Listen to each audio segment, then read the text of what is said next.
Boop, boop, boop, boop. I'm the vanilla girl wearing a wheel on my head. Like my bananas? Look, it's Brian Roller. Stop him. Stop him. I haven't seen him in a year.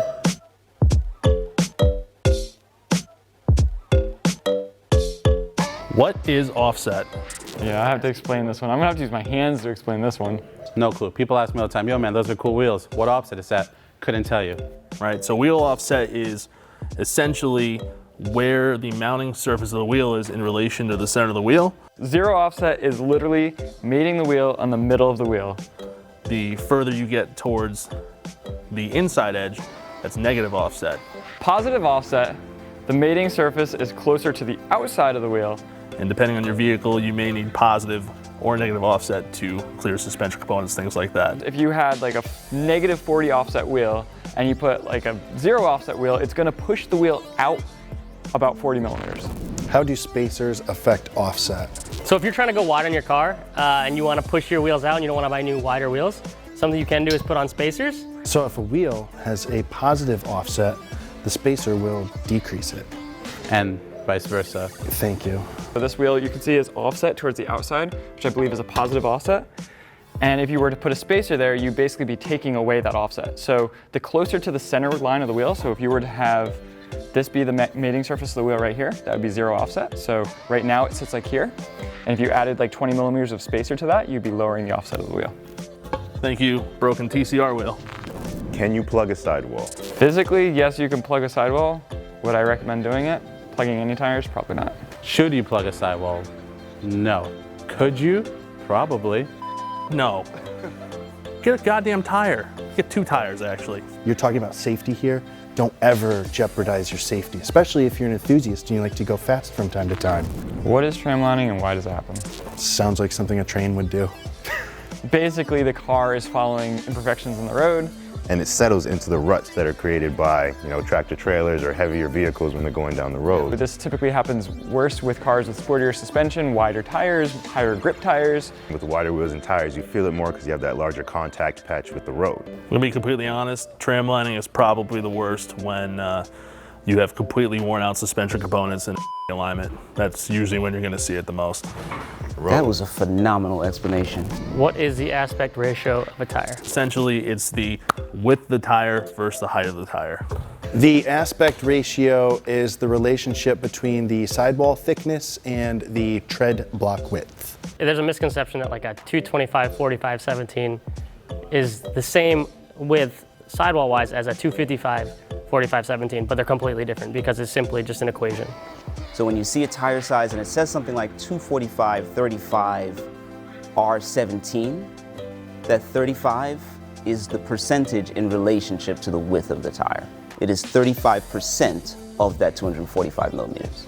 So if you look at a calculator online, you can actually select what tires come standard on your car, and then say if you want to go a little bit wider, you can put that wider tire in and then figure out what aspect ratio will give you the same circumference. So your speedo doesn't change, your gear ratios don't change, all that sort of cool stuff. What does a treadwear rating mean? Kind of means nothing because it's kind of arbitrary based on who's saying it. Usually refers to how long the treadwear on a tire will last. You have a standardized system and essentially it gives you a rough idea of how long that tire is going to last.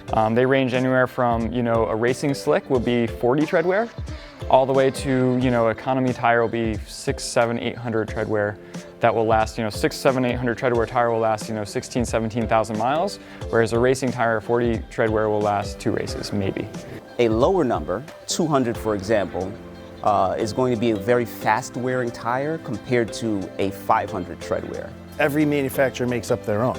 Some people can drive 50,000 miles on tires. Mine lasts like 6,000. So big scale there, but like I said, they're not measured, they're not like actual measured values, they're estimated by the tire manufacturer. I've never met a tire that can actually deliver on its promises. But then again, that might have something to do with my driving. Why shouldn't you run summer tires in the winter? Well, we need more information here. Like what kind of, are we talking like winter in Southern California? Or are we talking winter up in Canada? They're completely different tires made for completely different applications. You can run summer tires all year long during the winter if you live in an area where it doesn't snow.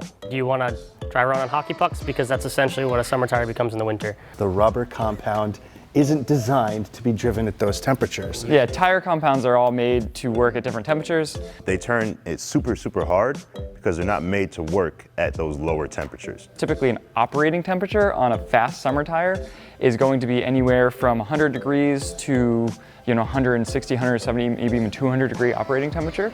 And how do we know that? What, because the time you had to save me? Yeah.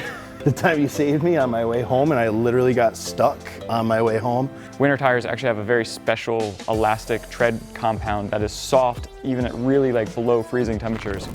What is Hub Centric? Hub Centric is basically centering the wheel on the hub of the car. So you're using the center bore of the wheel and a little bit of a stub on the center of the hub to center the wheel. Hub centric just means that the inner diameter of the wheel where it sits on the hub is the exact same size as the wheel hub it's going on. So being hub centric simply means that the wheel bore and the wheel hub fit together with very little clearance between them. So the benefits of Hub Centric would be basically you get a more consistent, larger diameter centering portion on the wheel. This will apply mostly to when you're purchasing aftermarket wheels and tires. If we're looking at BMW here, 72.56 millimeter. When you see that size, that's basically the outer lip of the wheel hub. And if you're looking at wheels and you see it says 72.6, which most are listed for, that means it's a hub-centric wheel. You don't need to use any kind of hub-centric rings to essentially make up for the sizing difference between the wheel and the hub. What is tire stretching? You're going to answer that was that. good. All right, so Nick's in that, I'm looking at you. Tire stretching is when you try and put a 205 on this wheel, and it essentially Stance nation. stretches out Your the sidewalls, sidewall. rather than being like this, where they actually work, they go like this. When you put a tire that is too small for a rim, so the sidewall, instead of being maybe flush or a little bit out, is basically going towards the inside of the car. When you're stretching the tire, you'll take an 8.5-inch wheel and you will stretch that 205 tire over it. It's mainly done for looks. And then your contact patch is all mangled up, and Sometimes you need it if your car's lowered and you're trying to clear a fender. it's good for if you're trying to clearance your fenders and you really want to make things tight. It's good because you get a nice little angle here and you can tuck your tires up under there. It's dangerous. That's yes. what it is. It's I can't dangerous. even. I don't even want to It can also make it easier to pop a bead off a wheel. Unfortunately, what can happen when you stretch a tire is it will debead. So the bead will separate from the wheel, and you'll have zero air pressure. You'll probably hit something. Don't stretch your tires. I mean, I won't lie, it kind of looks cool in some cars, but yeah, not my thing totally. No, man, not my life, not my thing. Why should I go staggered versus square stance? I mean, it really depends. I would say most cars out there are square setup, primarily for the reason you have the ability to rotate tires between the front and the rear, left and right. The reason for staggering or having different size tires per different axles was because if a car has different weight on an axle, so say if you took a Porsche 911 with the engine over the back, it has a significant more weight over the rear portion of the car. So it requires literally more tire to hold that weight back when it goes around corners. Generally speaking, you would run a staggered setup if it's a rear-wheel drive car and there's a lot of power out to the rear. That said, it has kind of become a norm in the industry just to put staggered tires on cars to make them look cool. I want to say it's for performance reasons, but most of the time it is for an aesthetic reason. Why do some cars have 4 lugs versus 5? Because they weigh more. Oftentimes has a little bit to do with weight as well. So the heavier the car, usually the more lugs it has. You got a Yugo that weighs 1,200 pounds, and you can use 4 tiny little, 10 by 1.5 lugs on the thing, and it'll hold it perfectly fine.